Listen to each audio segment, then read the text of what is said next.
Let's go.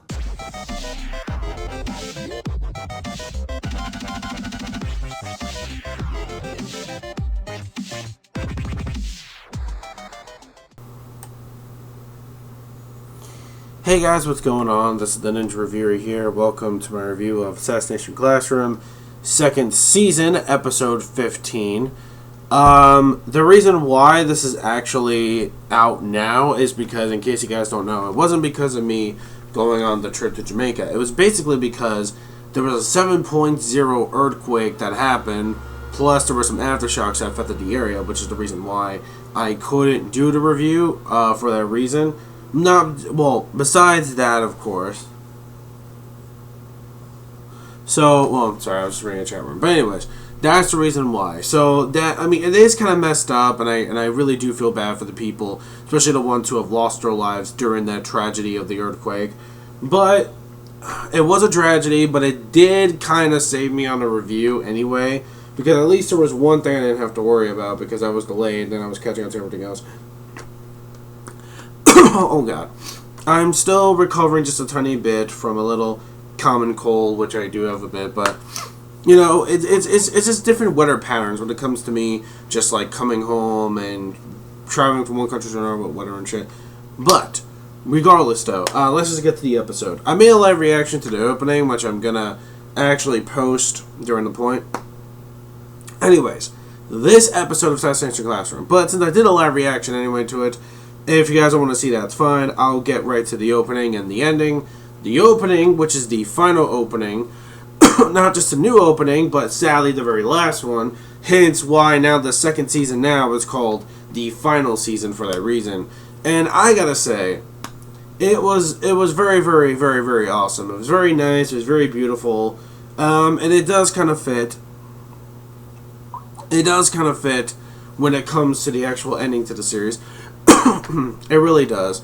So because of that, you know, hey, it was fine. I really liked it. And I didn't really see it at first during my first seeing of the live reaction.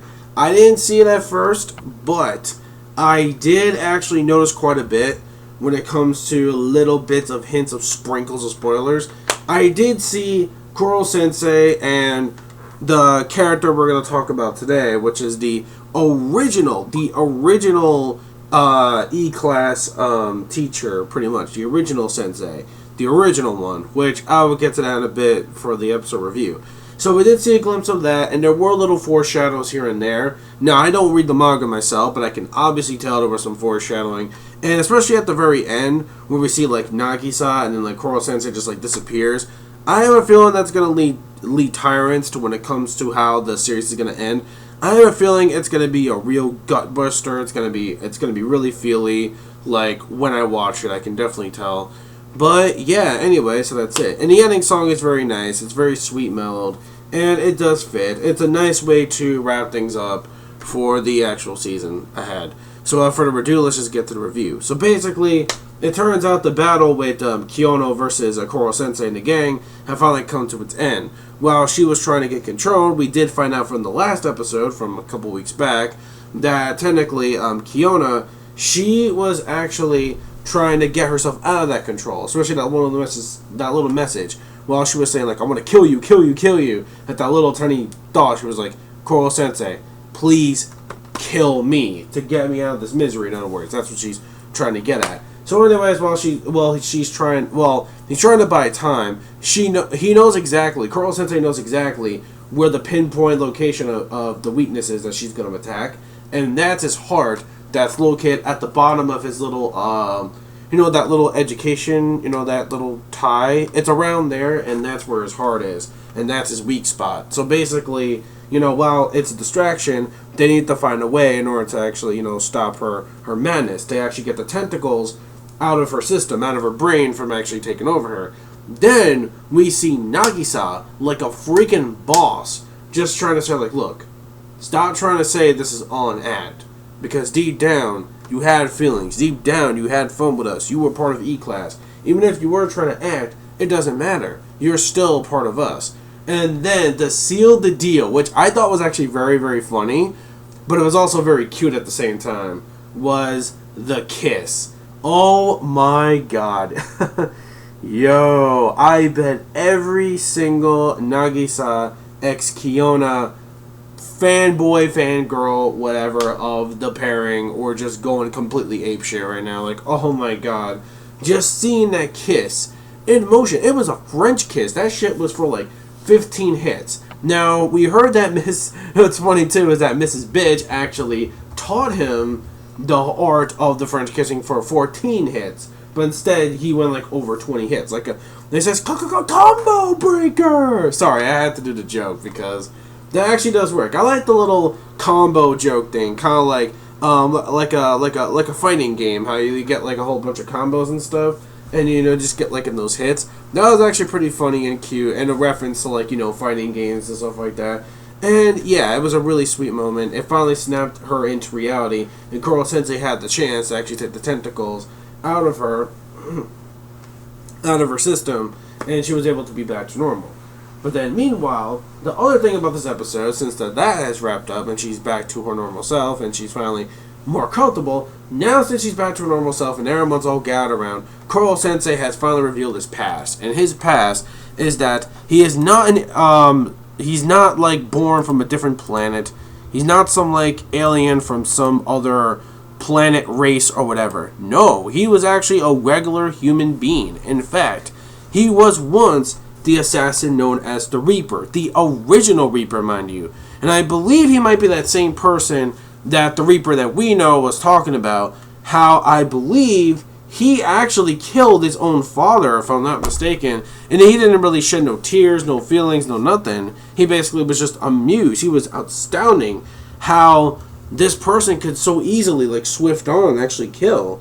And now we know the secret, that Kuro Sensei was the actual teacher to the Reaper that we know now, pretty much. So he was the original Assassin Reaper, and the whole thing with him getting all the tentacles and stuff that's explained, that's some kind of projects and experiments and stuff that they put inside his own body. Kind of like, I guess you could say the same thing with KAYANO, pretty much, except kind of quite more different, and it's something that's far more genetically powerful that can make him into this like super mutant, like going at Mach 20 speed. And I think we're gonna learn more about that probably next week because the flashback is still going.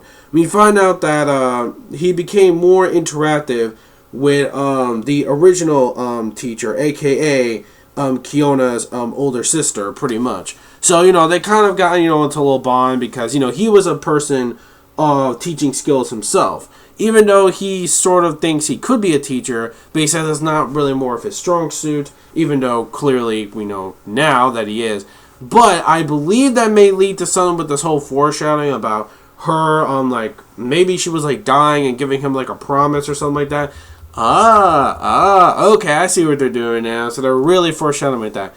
Good play. I really do like that a lot. So anyways, that's what we found out how they get, in this bond between each other about like their teaching methods. And then she's engaged to like some asshole scientist who basically made him into this freak of nature even more.